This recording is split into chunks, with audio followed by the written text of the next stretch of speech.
महाराष्ट्रातल्या महिला सध्या सुरक्षित आहेत का असा प्रश्न निर्माण झालाय। कारण कुठेही कुणीही कसाही महिलांचा विनयभंग करतो, अश्लील कृत्य करतो किंवा अत्याचार करतो। अकोल्यात तशीच एक धक्कादायक घटना समोर आली आहे। शाळेतल्या एका कर्मचाऱ्यानं विद्यार्थिनीच्या आईकडे शरीर सुखाची मागणी केली आहे। प्रकरण नेमकं काय जाणून घेऊयात।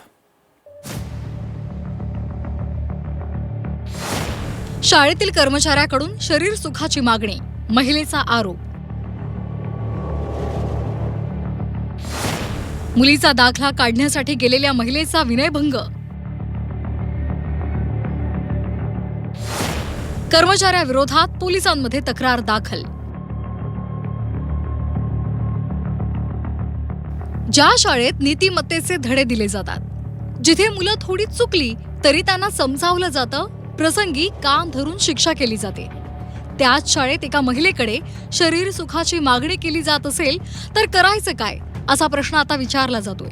अकोला जिल्ह्यातल्या बाळापूर पोलीस ठाण्याच्या हद्दीमध्ये हा धक्कादायक प्रकार समोर आलाय। ही महिला आपल्या मुलीचा शाळा सोडल्याचा दाखला घ्यायला शाळेत गेली। याआधी सुद्धा ती गेली, पण दाखला देत नसल्यामुळे ती पुन्हा एकदा शाळेत गेली। यावेळी त्या शालेय कर्मचाऱ्यानं दाखला देतो म्हणून सकारात्मक प्रतिसाद दिला, मात्र दाखला देतो त्या बदल्यात शरीर सुखाची मागणी केली असा आरोप त्या महिलेनं केलाय। मी पीडित महिला श्रीमती धनाबाई विद्यालय बाळापूर येथे माझ्या मुलीची टीसी मागण्याकरिता गेली होती। याआधीही मी दोन तीनदा त्या शाळेमध्ये विनंती अर्ज केले होते माझ्या मुलीच्या टीसी करिता। त्यांनी तेव्हा दिली नाही। आज परत मी शाळेमध्ये गेले आणि त्यांनी मला टीसी देण्यास होकार दिला आणि मला परत बोलावले आणि तिथे मला टीसीच्या ऐवजी शरीर सुखाची मागणी केली। आणि मनीष शर्मा हे त्यांचं नाव आहे। ते क्लर्क आहेत त्या शाळेमध्ये आणि त्यांचं नाव मनीष शर्मा हे मला थोड्या वेळानंतर माहीत पडलं। त्यांचं नाव मी कसं FIR बाळापूर पोलीस स्टेशनला त्यांची FIR दर्ज केली। या प्रकारामुळे हादरलेल्या महिलेनं थेट पोलीस ठाणं गाठलं आणि शालेय कर्मचाऱ्यांना आपल्याशी गैरवर्तन केलं अशी तक्रार पोलीस ठाण्यात नोंदवली। मुलीचं त्यांना टीसी पाहिजे असताना पतीच्या सांगण्यावरून त्यांनी आपल्याला टीसी मिळाला नाही, त्यांनी दिला नाही, घेतल्याचं रुची आहेत त्यांनी।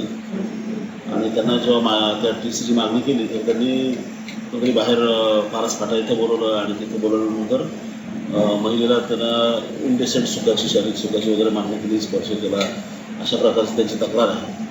तर त्या याच्यावरून त्या बाईच्या फिर्यावरून महिलेच्या फिर्यादीवरून आपण विनयभंगाचा तो गुन्हा दाखल केलेला आहे। गेल्या काही दिवसांपासून महाराष्ट्रामध्ये सातत्यानं महिलांवर अत्याचार आणि विनयभंगाच्या घटना समोर येत आहेत। गुन्हेगारांना कायद्याचं भय राहिलेलं नाही असं सध्या दिसतंय।